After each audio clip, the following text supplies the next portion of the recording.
నమస్తే, welcome to HS24 news. నేను రేఖ. ఇవాల్టి అప్డేట్స్ చూద్దాం. రాష్ట్రంలో సామాజిక భద్రత పింఛన్ల పంపిణీలో ఎలాంటి అవకతవకలు ఇబ్బందులు తలెత్తకుండా కూటమి ప్రభుత్వం చర్యలు చేపడుతుంది. అందుకు సంబంధించి ఆధునీకరించిన L1 స్కానర్లను గ్రామ, వార్డు, సచివాలయ సిబ్బందికి అందిస్తుంది. వైఎస్ఆర్సీపీ ప్రభుత్వంలో తమ వద్దనున్న వేలిముద్రల పరికరాలు పాడైతే మరొకరి దగ్గరకు వాలంటీర్లు వెళ్లి తీసుకునేవారు.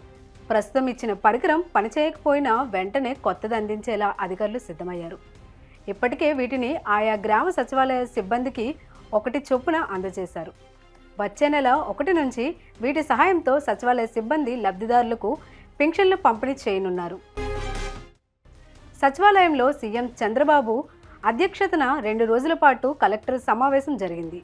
ఈ సమావేశంలో రాష్ట్ర మంత్రులు, ప్రభుత్వ ప్రధాన కార్యదర్శి, డీజీపీ, వివిధ శాఖల ప్రత్యేక ప్రధాన కార్యదర్శులు, ముఖ్య కార్యదర్శులు హాజరయ్యారు. ఏప్రిల్ తొలి వారంలోనే మెగా డిఎస్సి నోటిఫికేషన్ ఇస్తామని తెలిపారు. ఉపాధ్యాయ ఉద్యోగాలు 80% టీడీపీ ప్రభుత్వం ఉన్నప్పుడే భర్తీ చేశామని, జూన్లో పాఠశాలలు ప్రారంభించేలోగా పోస్టింగ్లు ఇస్తామని స్పష్టం చేశారు.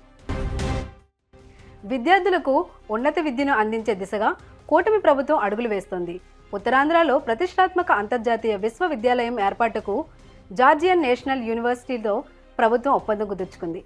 ఉండవల్లిలోని నివాసంలో విద్య, ఐటీ, ఎలక్ట్రానిక్స్ శాఖల మంత్రి నారా లోకేష్ సమక్షంలో ఈ ఒప్పందంపై సంతకాలు చేశారు. ఒప్పందం ప్రకారం ఉత్తరాంధ్రలో అంతర్జాతీయ విశ్వవిద్యాలయం స్థాపించడానికి GNU సుమారు 1300 కోట్లు పెట్టుబడి పెడుతుంది. దీంతో గ్లోబల్ ఎడ్యుకేషన్ ఎకోసిస్టమ్ అభివృద్ధి చెందడంతో పాటు 500 మందికి ఉపాధి లభించనుంది. అంతర్జాతీయ వేదికపై భారత్ను నిందించాలని మరోసారి యత్నించిన పాకిస్తాన్కు భారత్ మళ్లీ చురకలంటించింది. జమ్మూ కాశ్మీర్పై అనవసర ప్రస్తావన తీసుకురావద్దని చెప్పింది. ఈ ప్రాంతం ఎప్పటికీ భారత్లో అంతర్భాగమేనని మరోసారి స్పష్టం చేసింది. పాక్ చట్టవిరుద్ధంగా ఆక్రమించిన కశ్మీర్ భూభాగాలను ఖాళీ చేయాల్సిందేనని తేల్చెప్పింది. కాంగ్రెస్ అగ్రనేత, లోక్సభలో ప్రతిపక్ష నేత రాహుల్ గాంధీ పౌరసత్వం అంశంపై కేంద్ర ప్రభుత్వానికి అలహాబాద్ హైకోర్టు గడువు నిర్దేశించింది. 4 వారాల్లో పౌరసత్వం అంశం తేల్చాలని సూచించింది.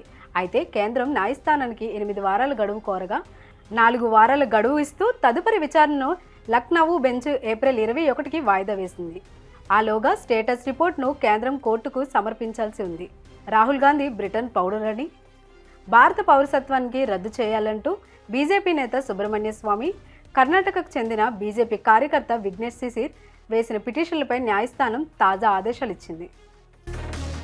స్టాండప్ కమెడియన్ కునాల్ కామ్రా చేసిన వివాదాస్పద వ్యాఖ్యలపై మహారాష్ట్ర డిప్యూటీ సీఎం ఏక్నాథ్ సింధే తొలిసారి స్పందించారు. కమెడియన్ వేసిన సెటైర్ తనకు అర్థమైందని, అయితే దేనికైనా పరిమితి ఉండాలని అభిప్రాయపడ్డారు. అలాగే తన పార్టీ కార్యకర్తలు పాల్పడిన విధ్వంసం సరికాదని సింధే ఖండించారు. ఇలాంటి పనులు చేయడానికి ఆయన ఎవరి నుంచి సుపారీ తీసుకున్నారు? ప్రజాస్వామ్యంలో స్వేచ్ఛ ముఖ్యమే, కానీ వేరే వారి తరపున ఇతరుల గురించి తప్పుగా మాట్లాడడం సరికాదు. నా గురించి మర్చిపోండి. ప్రధాని మోదీ, ఆర్థిక మంత్రి, హోంమంత్రి గురించి ఏం మాట్లాడారో చూడండి అని గతంలో కామ్రా చేసిన వ్యాఖ్యలను సింధే ప్రస్తావించారు. అరకులోయలో సంచలనం రేపిన సజీవ దహనం కేసులో ముద్దాయిలను పాడేరు డీఎస్పీ షహబాద్ అహ్మద్ తెలిపిన వివరాల ప్రకారం అరకులోయ మండలం లోతేరు పంచాయతీ డుంబ్రిగూడ గ్రామంలో సుమారు 16 గృహాలున్నాయి.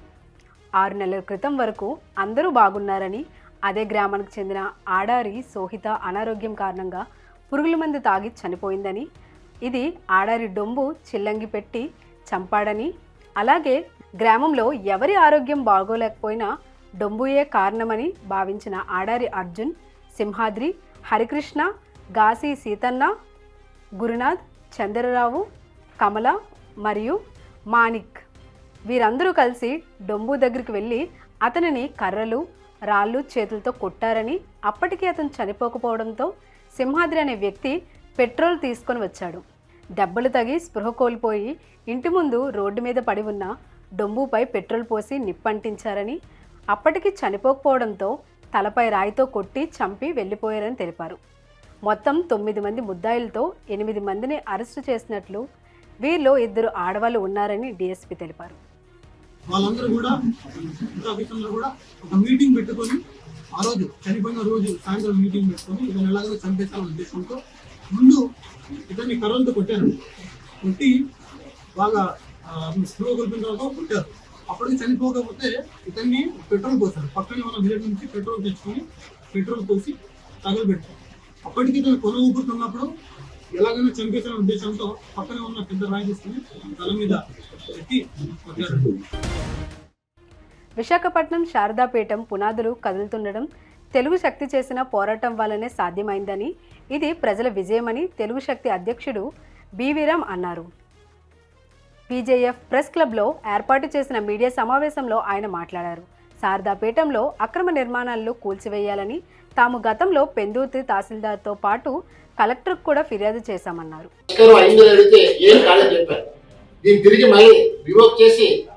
జిల్లా కలెక్టర్ గారిని, జాయింట్ కలెక్టర్ గారిని అమరావతిని పిలిపించి ఇప్పుడు ఎంక్వైరీ చేసి ఆగ మేఘాల మీద సర్వే నిర్వహించి వారి నోటీస్ జారీ చేశారు. అంటే ఈ శారదా పీఠానికి ఎటువంటి గుర్తింపు లేదు. ఒక లేని పీఠాన్ని ఇన్నాళ్ళు ప్రజలు మోసం చేస్తున్నట్టు వచ్చారు. బెట్టింగ్ యాప్స్ ప్రమోషన్కు సంబంధించి తనపై వస్తున్న ఆరోపణలపై యాంకర్ శ్యామల స్పందించారు. బెట్టింగ్ యాప్స్ అంశం కోర్టు పరిధిలో ఉందని, ఇప్పుడు ఈ అంశంపై స్పందించలేనని తెలిపారు. నాకు చట్టాలపై నమ్మకం ఉందని, పోలీసు విచారణకు సహకరిస్తానని పేర్కొన్నారు. బెట్టింగ్ యాప్స్ ప్రమోషన్ తప్పని, ఈ యాప్స్ వల్ల నష్టపోయిన వారు ఎవరైనా ఉంటే ఆ లోటు తీర్చలేనిదని, ఇకపై బెట్టింగ్ యాప్స్ను ప్రమోషన్ చేయనని అన్నారు. అందరికీ నమస్తే. I respect your time. అందరూ చాలాసేపు నుంచి వెయిట్ చేస్తున్నారు. ఇన్వెస్టిగేషన్ జరుగుతోంది, మీ అందరికీ తెలుసు. విషయం కోర్టులో ఉంది. సో దీని గురించి ప్రస్తుతము మాట్లాడడం అన్అఫీషియల్ అవుతుంది. ఆ విషయం నాకంటే బాగా మీకే తెలుసు. సో డెఫినెట్గా మేము ఇన్వెస్టిగేషన్కి కోఆపరేట్ చేస్తున్నాము. చట్టాల మీద, న్యాయ వ్యవస్థ మీద నమ్మకం ఉంది. ఖచ్చితంగా కల్పిట్స్ని పట్టుకోవడంలో నేను ఎంతవరకు సాయం చేయగలను అంతవరకు డెఫినెట్గా పోలీసులకి నా సపోర్ట్ ఎప్పుడూ ఉంటుంది.